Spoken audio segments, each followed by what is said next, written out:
अभी कुछ वक्तागण बता रहे थे कि ब्राह्मण लोगों को अपना यहाँ वर्चस्व हमेशा रखना है और उसकी कोशिश करते हैं, और जो आरएसएस और बीजेपी जो बनी है वो उसी उद्देश्य से बनी है। ये सच है कि आरएसएस जब बनी तो उनका उद्देश्य था कि ब्राह्मणी व्यवस्था को कायम रखना और हिंदू राष्ट्र के नाम से ब्राह्मण्यवादी राष्ट्र इस देश में लाना, यही उनका उद्देश्य था। लेकिन आगे चलकर बीजेपी आई और वो पॉलिटिक्स में चले गए। फिर जो कट्टर ब्राह्मण्यवादी थे वो सोचने लगे कि अब ये लोग एम्बिशियस बन गए हैं, जो अपना मुख्य उद्देश्य है ब्राह्मण्यवादी राष्ट्र का निर्माण करना, अब ये इनके बस की बात नहीं है। तो इसलिए उन्होंने अभिनव भारत नाम की एक संस्था, एक संगठन शुरू किया। और ये संगठन क्या करता था? ये संगठन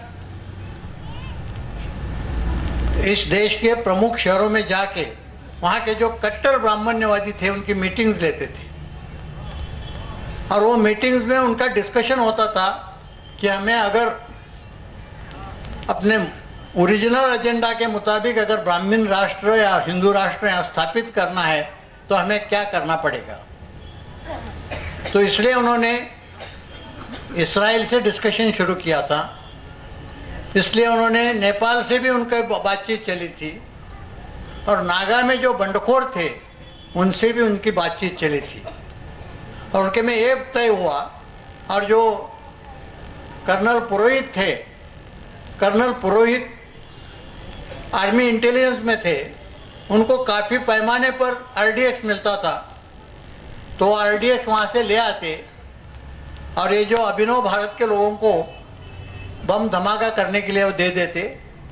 और वो फिर एक पैटर्न ऐसा बना कि ये उनको बम धमाके के लिए आरडीएक्स देते थे, अभिनव भारत के लोग बम धमाका करते थे। दूसरे दिन आईबी अलग अलग मुस्लिम संगठनों के नाम से उसे पब्लिसिटी देती थी, और जो मीडिया, जो ब्राह्मण्यवादी पूरी मीडिया है, उसे बहुत ज़्यादा पब्लिसिटी देती थी। ये सिलसिला कई दिन तक चला रहा। जब हेमंत करकरे ने ये 3 लैपटॉप हासिल किए, बरामद किए, तो उसमें उनके जो भी मीटिंग थे वो एक गलती किए थे जो ब्राह्मणों ने हजारों सालों में नहीं गलती की, वो गलती उन्होंने इस बार की थी। वो गलती ये थी कि जो भी उनके मीटिंग होते थे उसके वो वीडियो या ऑडियो रिकॉर्डिंग करके वो रिकॉर्डिंग वो अपने लैपटॉप में रखते थे। तो ऐसे 24 मीटिंग के रिकॉर्डिंग ये 3 लैपटॉप में थे।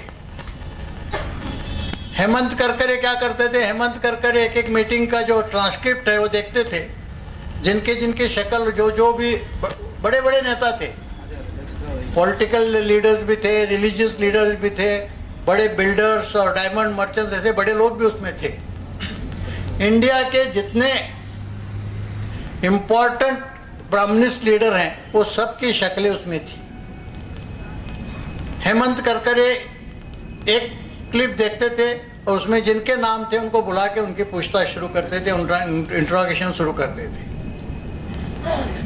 उन्होंने एक क्लिप देखी, दूसरी क्लिप देखी, तीसरी क्लिप देखी, ये सब लोग घबरा गए।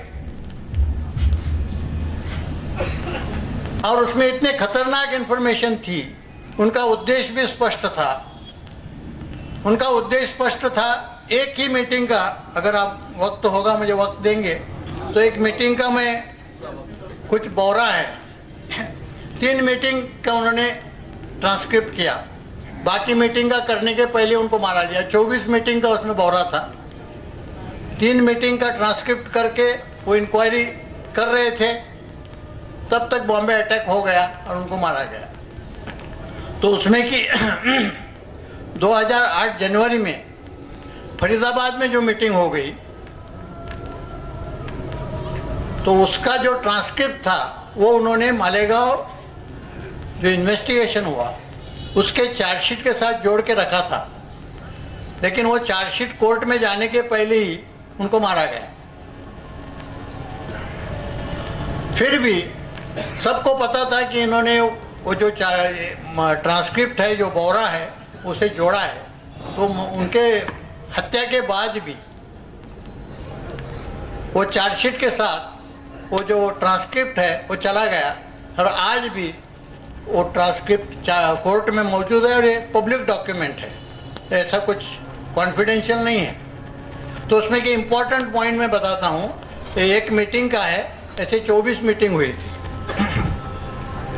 ये मीटिंग कुछ इंग्लिश में और कुछ हिंदी में हुई थी, ज़्यादातर हिंदी में थी, कुछ कुछ अंग्रेजी वर्ड इंग्लिश वर्ड्स वो बोलते थे। तो उनके उद्देश्य क्या थे, उनका पैटर्न क्या था, ये सब बातें उससे पता चलती हैं।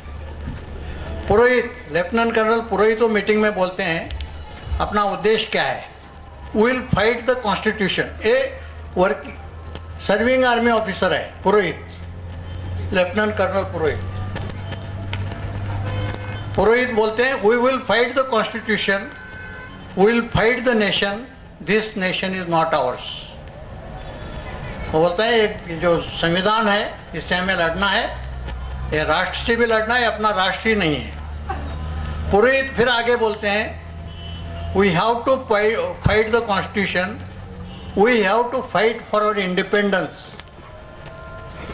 अपने स्वतंत्रता के लिए लड़ना है, अपनी यानी ब्राह्मणों की। फिर वो हिंदी में बोलते हैं इस संविधान को मानना ही नहीं है, नॉकिंग डाउन ये एक ही तरीका आवश्यक है। ये संविधान को हमें मानना नहीं है, इसे खत्म करना एक ही तरीका है। फिर उपाध्याय करके वो भी रिटायर्ड आर्मी ऑफिसर है, वो बोलते हैं this constitution is not applicable to us, will not be करने का अधिकार। ये डेमोक्रेसी के लिए बड़ा खतरनाक दौर है और मुल्क बड़े नाजुक दौर से गुजर रहा है और वकील सबसे ज्यादा इम्पोर्टेंट कम्युनिटी है इस पूरे देश में। दुर्भाग्य है कि एक वक्त था आजादी के बाद हर वकील के कहते हैं पार्लियामेंट का चुनाव लड़ता था, एमएलए होता था। आज गुंडे लुच्चे लफंगे लड़ रहे हैं। हम क्रिटिसाइज करते हैं, एक आदमी लाखों करोड़ों के फीस लेने वाले लोग हिम्मत नहीं जुटा सकते, उनके लिए पैसा अलग है, जन सेवा नहीं है। Number 2, EVM.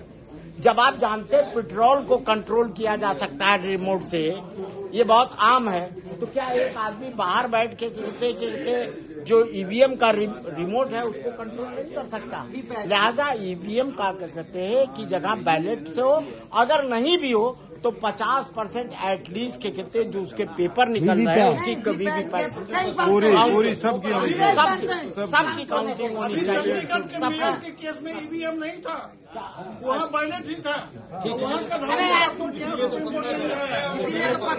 अरे ईवीएम पकड़ दी जाती। मेरा ये है कि दोनों चीज के हम समर्थन में। अरे अपने नंबर पर बोलो यार, ऐसे बैलेट में भी होता है। तो तेरा नंबर आ जाए तो बोल दियो, बैठ जा। भाई त्यागी जी को बोलने दो।